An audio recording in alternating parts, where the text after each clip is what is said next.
This is what we were saying earlier. We are just Learning. like with the whole concept of an idea. We've got sparks.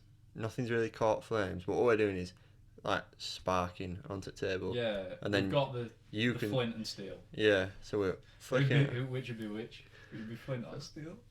I And don't- you look like a bit of a flint. So you're gonna scrape me. Because you're making me think about flint and steel now and how that works. Yeah, I'm thinking about magnet and steel. Oh, that was. Oh, I'm just thinking about Thailand in bed watching Max and Paddy clips until the early hours. Oh wait, that was me and James, and you were asleep. Yeah, because You conked out, man. You had too much to drink that night. Yeah. We definitely did.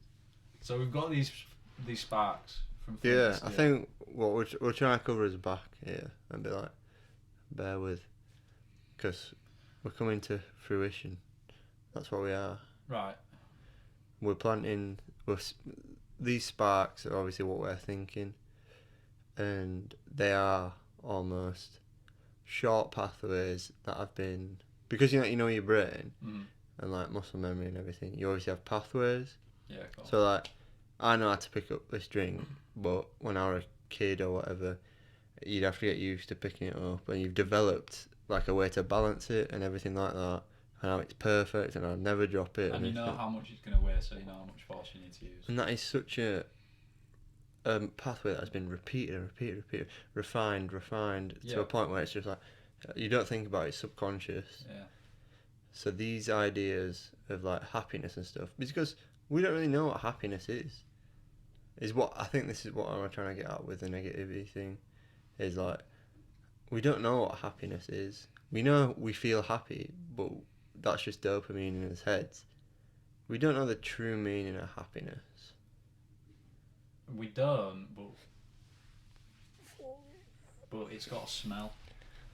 Yeah, like I'm saying with these pathways, so it's like it's almost a short. And so you're saying the happiness, to use that analogy of the smell, right? So maybe the smell is the smell of the. Yeah. So I feel like we're making grounded. So it's almost if you imagine like a tube, it's probably these like thoughts that we're giving out are like tiny tubes like this, and like every time you're trying to like pass things across or say it or bring it up in conversation. So say we're bringing up this happiness and this negativity thing, like this happiness that we just because we like we don't really know what happiness is.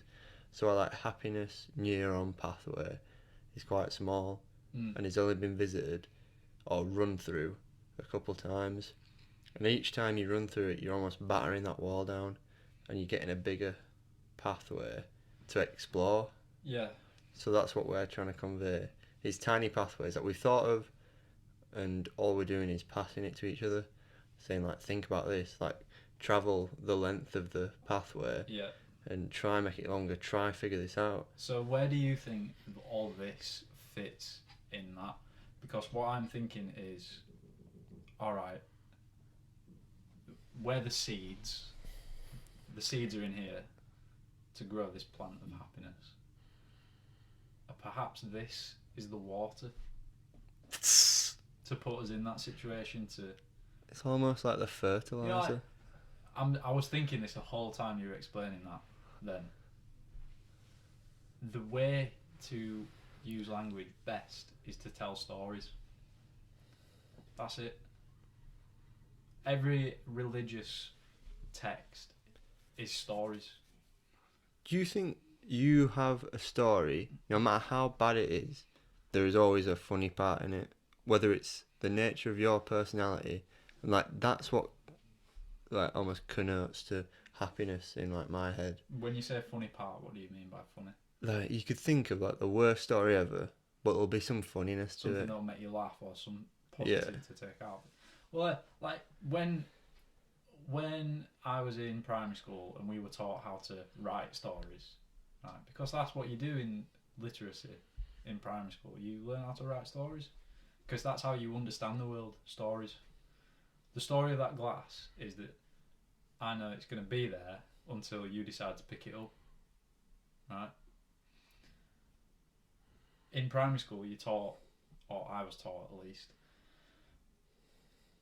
you almost have a graph, and we used to plan our stories on a graph. So you'd have like the build up, and then you'd have a bit of a plateau, and then it'd be like the big climax, and then you'd come down and it'd go down again. So I suppose, going back to what you just said, is there something funny to take? Yeah, surely there is. If you look deep enough, like we were saying earlier about learning from things, if you have that mentality, then yeah, of course there is.